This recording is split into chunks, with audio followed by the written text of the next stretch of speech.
Welcome back, Jayhawks, to another week of Good Morning KU, the Friday edition. My name is Aaron. And I'm Matthew. Aaron. Yes.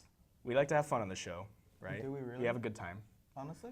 I have a serious inquiry What's to up? ask you. Okay. What do you think of the Area 51 raid? Oh, I think it's going to be a beautiful event. It brings the community together. It did bring a lot of different people together. You got the Kyles, the Naruto runners, the Karens. I'm just excited to see what happens. Yeah. Hopefully everybody's okay, but in all for like the laws and the memes, I think it should be fun. It'll be interesting to see how we look back on this day in the next week and the next year. If we make 9/20 every year Area 51 Day, that will be successful in my book.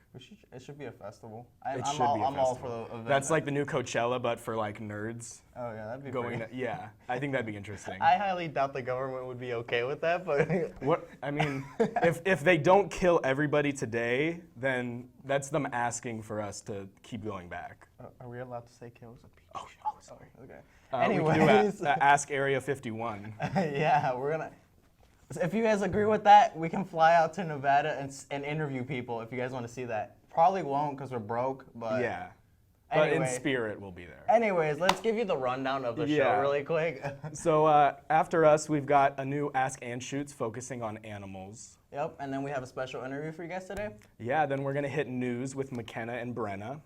And then we'll do Paradise of the Bachelor. Yes. Okay. We don't understand it. We're not too sure what But that is, but we'll go for it. It's a big thing, and we're happy for it. It's gonna be huge. Huge. And then we've got sports after that. And then where am I looking at? Weather. And we should be good. We should be good. So this week's Ask and Shoots, we asked 4 different people about animal questions. They were a lot more wanting to answer them than some of our other Ask and Shoots. Yeah, there's a lot of animals. There's a lot of animals. Yeah. So we hope you enjoy this week's Ask and Shoots.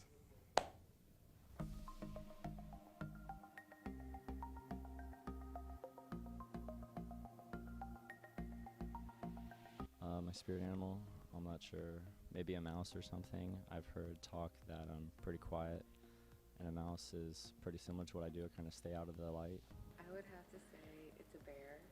Why? Because they are super adventurous, but they're also really lazy at the same time. They love to sleep. I love to sleep. But when they get energetic, they can be really crazy and dumb. And that's me. I love wolves, so I guess I consider them my spirit animal. They're really strong and they're just so gorgeous. On all levels except physical, I am a wolf. Well, I haven't really thought about this a lot in terms of spirit animal. I'm pretty sure when I took the Patronus test on Pottermore though, it was something like a hedgehog. I don't know if that's really accurate. I probably kind of hope it's not, but whatever. I don't think I could see it as anything but a Jayhawk, just because it's KU is so different, especially in this part of the country. I don't know if you can replace the Jayhawk. It's pretty spot on. Also the history behind it, I don't think you could replace it. Well, I like the Jayhawk a lot because it has some regional significance to Kansas, given the Civil War and stuff like that. But maybe, I don't know, something a little bit intimidating. I think the sunflower, I mean that's not intimidating, but something to do with that is really endemic to Kansas and our identity as Kansans. I don't know if there's something like that. Ooh, I feel like jaguars are pretty cool. I don't know why, just they're super ferocious and can fight, beat people.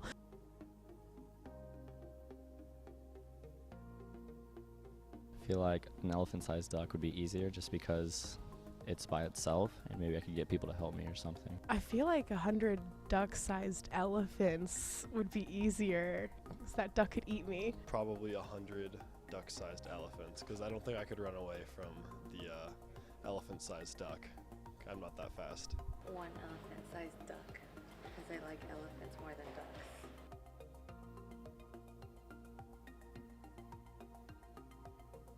I would definitely choose a cat.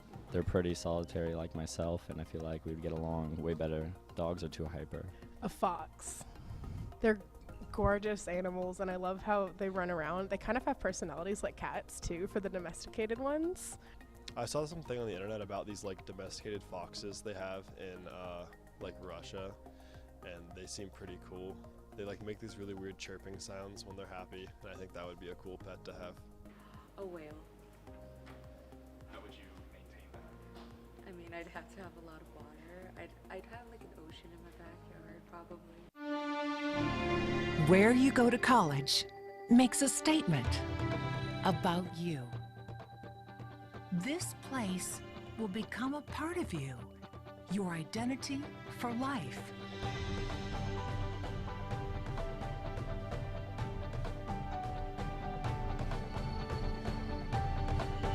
The University of Kansas, a great place to be you.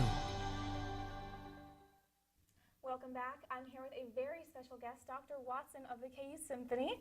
Correct? Thank you so much for joining us. My pleasure. So you guys have a really cool event coming up with a very special soloist. Can you tell me more about it? Sure, I'd be delighted to.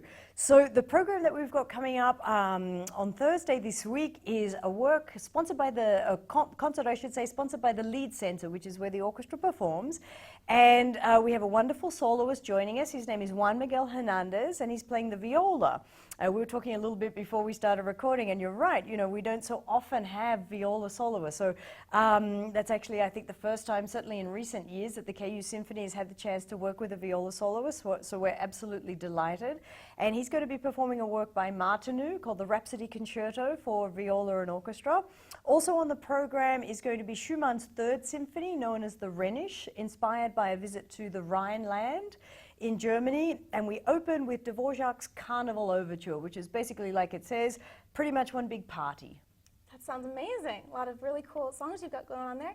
So what about, I would say, the theme of this event? How is it different than some concerts you've done before? Thanks for asking. So this is a really exciting thing for us in that we are partnering with another office on campus here, and that's CAPS, Counseling and Psychological Services. And this concert is basically aimed at promoting mental wellness and mental health in general, as well as sharing a little bit of information with the orchestra students involved, you know, and our general public, our audience about the services that CAPS provide. Two of the composers, Schumann and Martinu, had really public and quite well-known battles with mental health issues. Schumann most famously threw himself into the Rhine River in an attempt to kill himself. Very fortunately, he was unsuccessful. He was actually rescued. However, he lived out his days in what was then in the 19th century an asylum.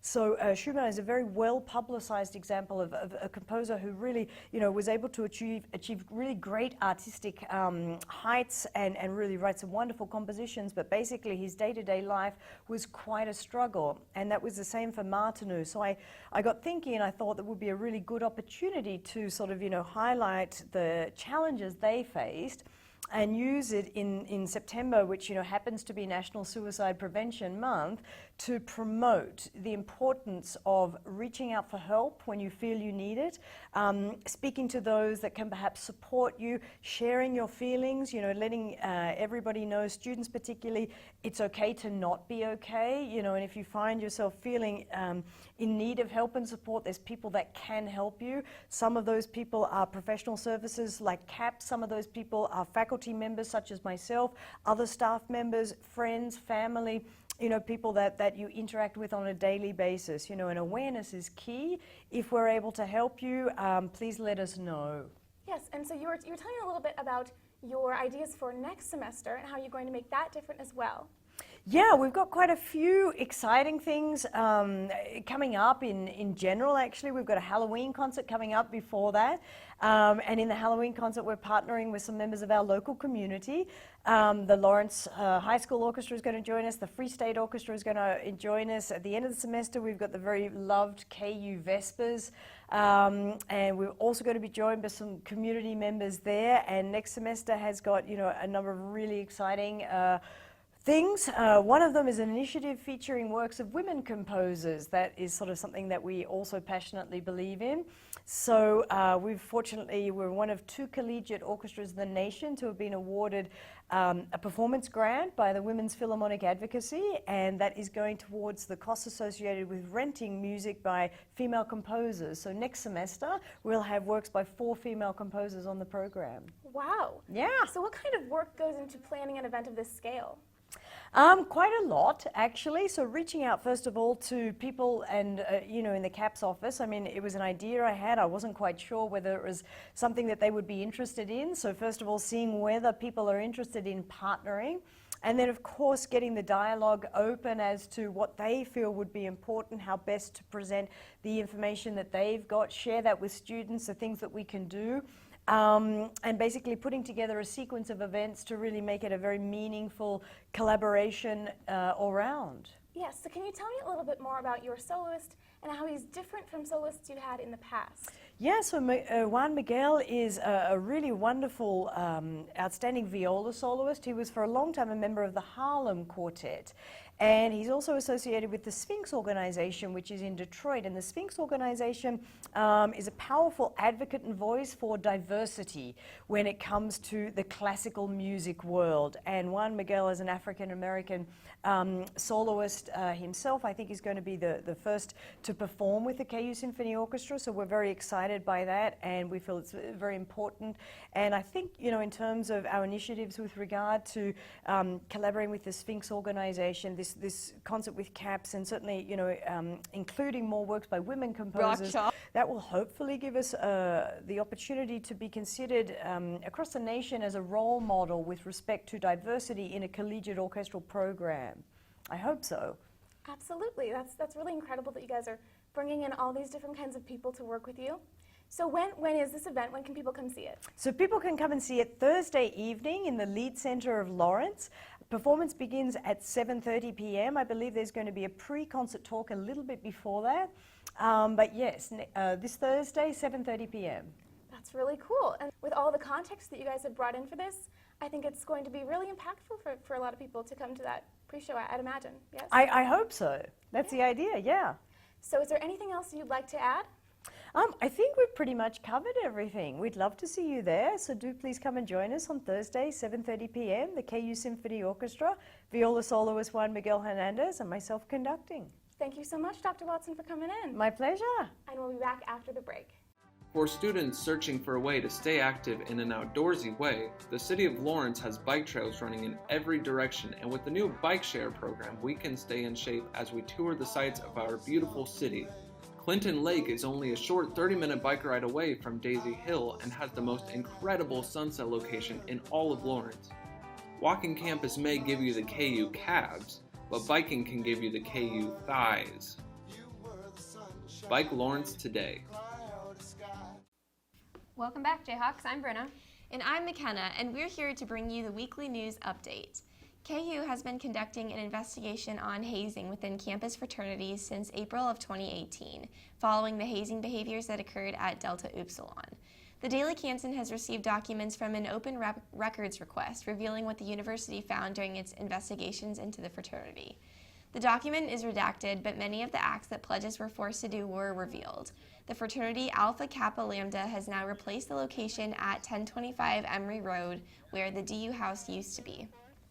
KU has moved up 2 ranks and is now placed at 59 out of 154 public universities in the U.S., according to the U.S. News and World Report of 2020. The university's 6-year graduation rate is also listed as 63%. In the Best Colleges for Veterans category, the school was ranked at number 91. In Best Value Schools, it was ranked 116. And finally, it was ranked 83 in the Best Undergraduate Engineering programs. In a news release upon hearing of the new rankings, Chancellor Douglas Girard said, "We recognize the importance of these rankings, and we always would prefer to go up. However, we remain focused on a broader set of metrics to measure our success, and we will be refining those further through a new strategic planning process that will be launching soon." In other news, we are talking about the Area 51 raid that is allegedly happening today. After talk of storming the Area 51 base camp swept throughout the internet and social media this June, a stream of people are convinced they are going to see them aliens. More than 2 million Facebook users have now said they are going to this raid, so we will be watching closely to see what happens. Watkins Health Services allows students free checkups and other benefits. But what some students don't know is that about $132 of their college fees goes towards those benefits. Interim Director of Watkins, Diana Malott, said it's important for students to know what they're signing up for because they're making healthcare decisions on their own for the first time. She also mentioned that when students come in for a checkup, they never have money in their pockets, so the student fees help to cover that issue. Student fees do not cover immunizations, radiology and lab services, or prescriptions. However, some are below average cost, Malott said. For more information about the health services on campus, there will be a wellness fair on September 25th from 11 a.m. to 1 p.m. in the Kansas Union Plaza. There will be free chair massages, free HIV testings, and therapy dogs. Therapy dogs, that sounds like exactly what I need right now. Yeah, that sounds pretty fun. Well, that's all we have for the news. We'll be right back after the commercial to talk all things sports.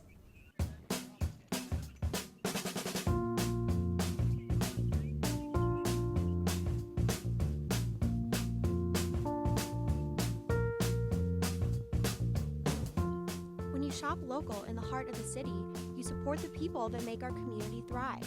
The money you spend here stays here, in this place we call our home.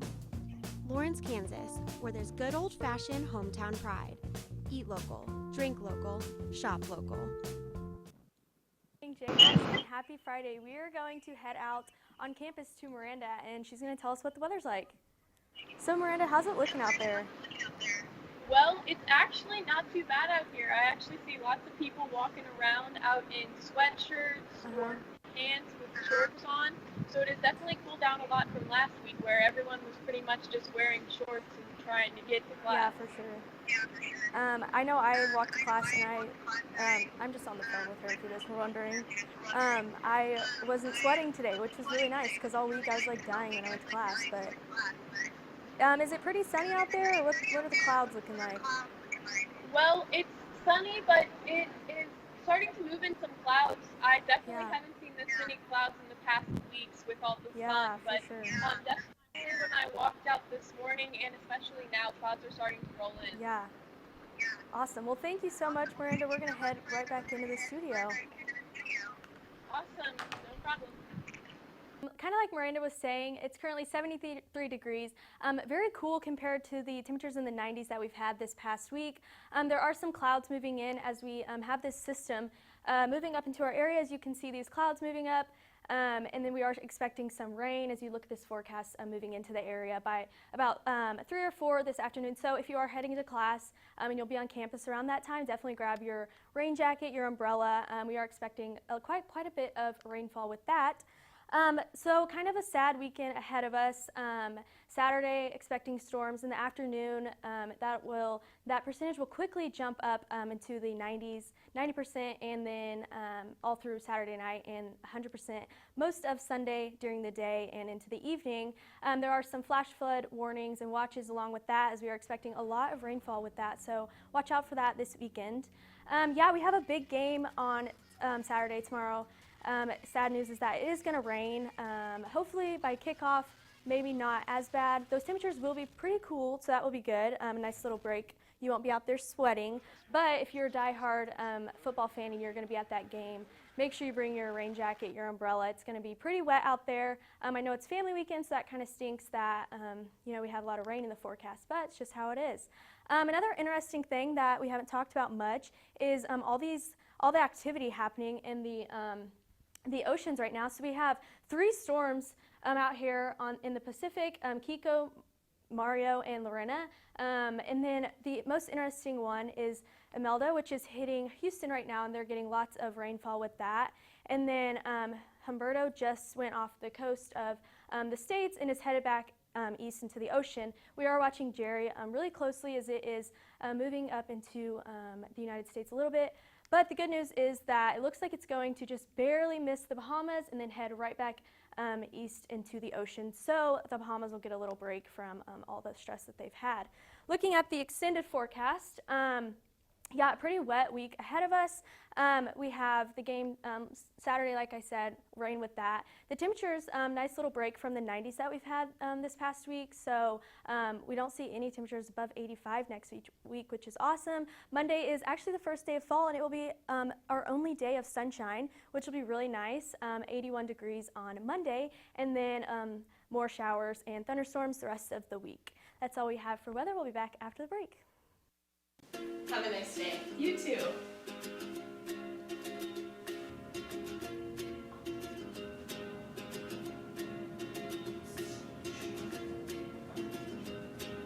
Have a great day. Thanks. You too.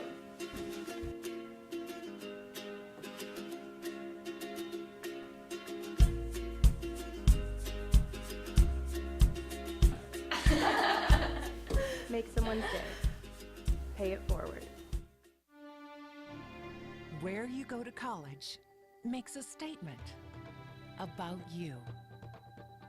This place will become a part of you, your identity for life.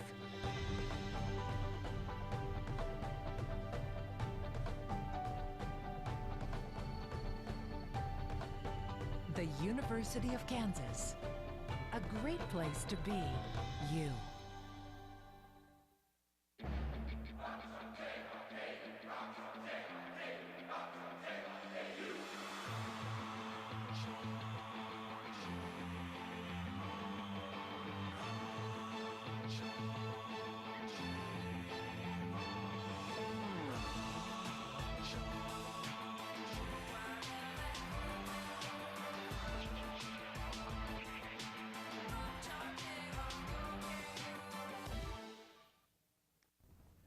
Welcome back. I'm Tristan Allen. I'm Jeremy Ingles.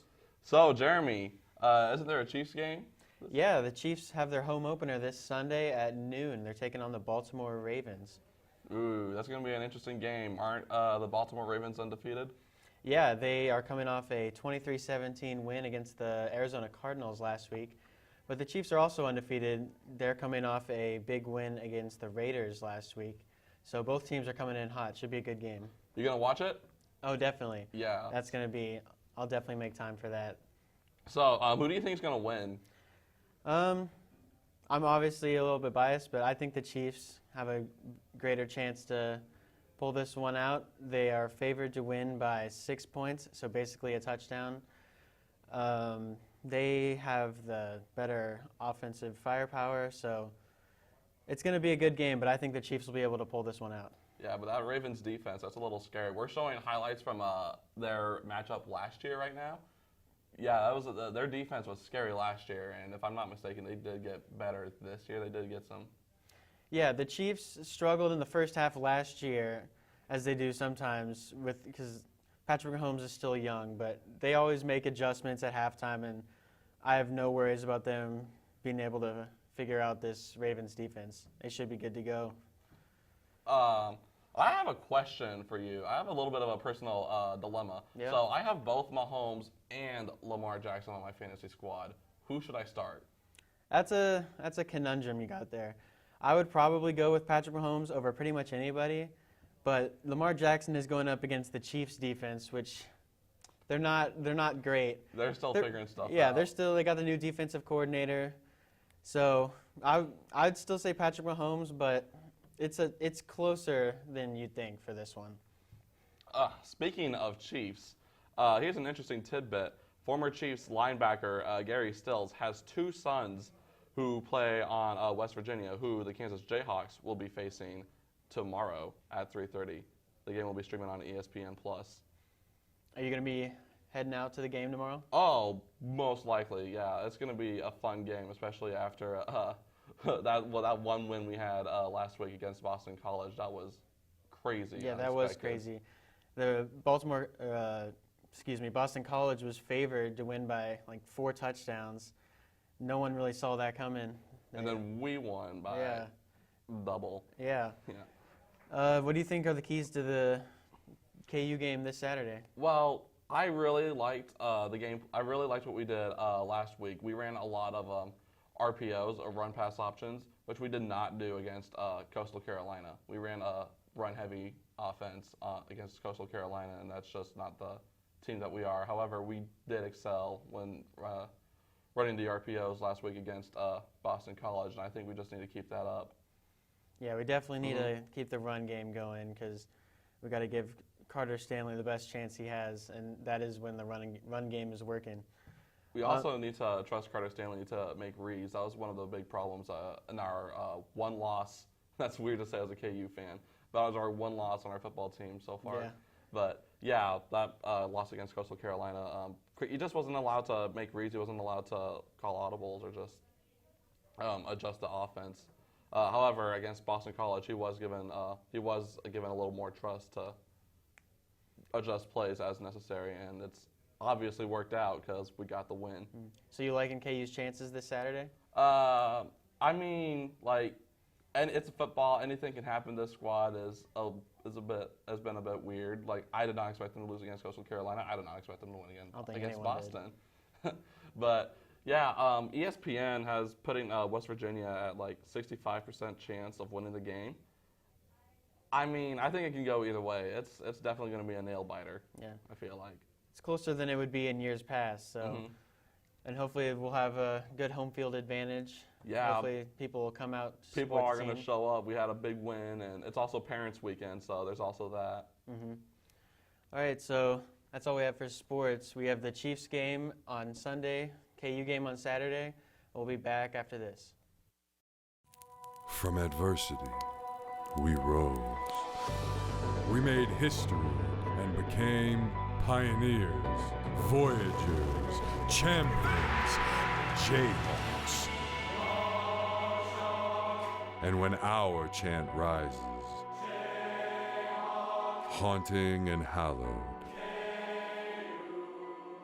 Jayhawks are telling the world what's near. Victory.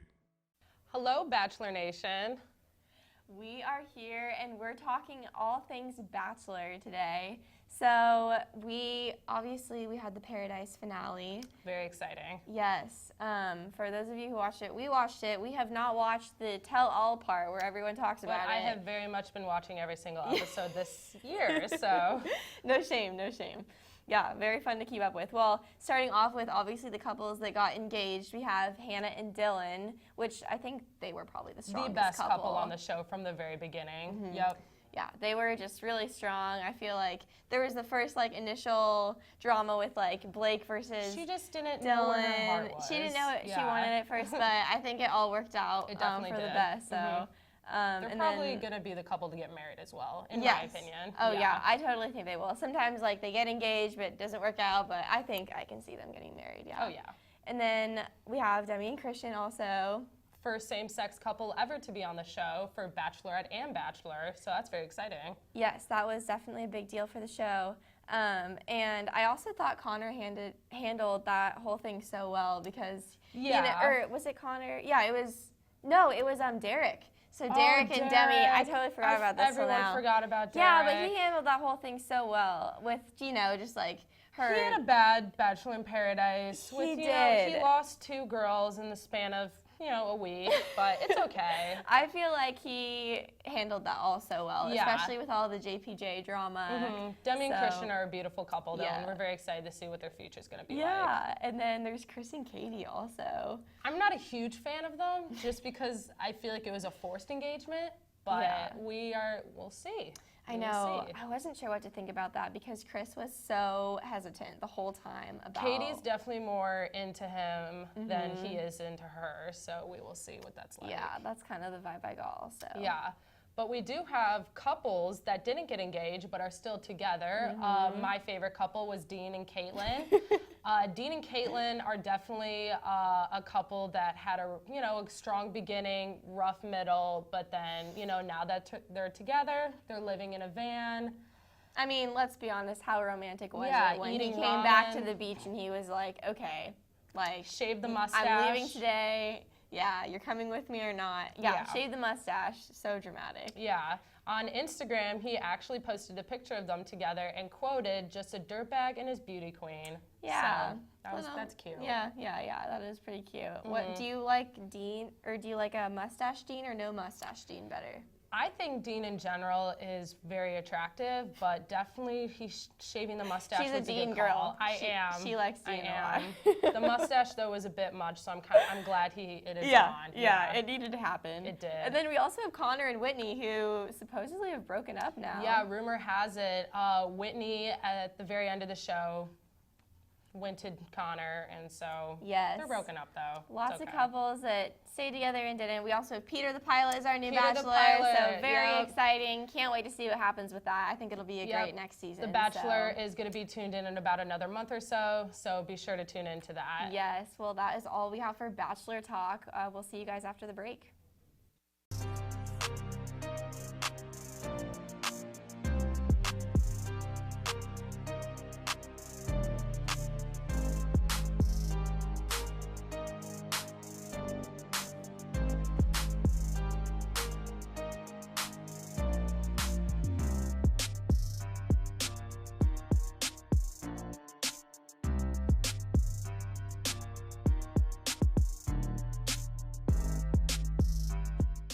Hello, welcome back, Jayhawks. In closing, we hope you had a very good time. Have a safe week. You got anything you want to say to the people, Aaron? Since it's the weekend, we're in a college town. Drink responsibly. Yes. Don't get caught. Don't. Deny everything. Deny. Deny. Have a safe driver. Yeah, have a beautiful weekend. Goodbye, Jayhawks.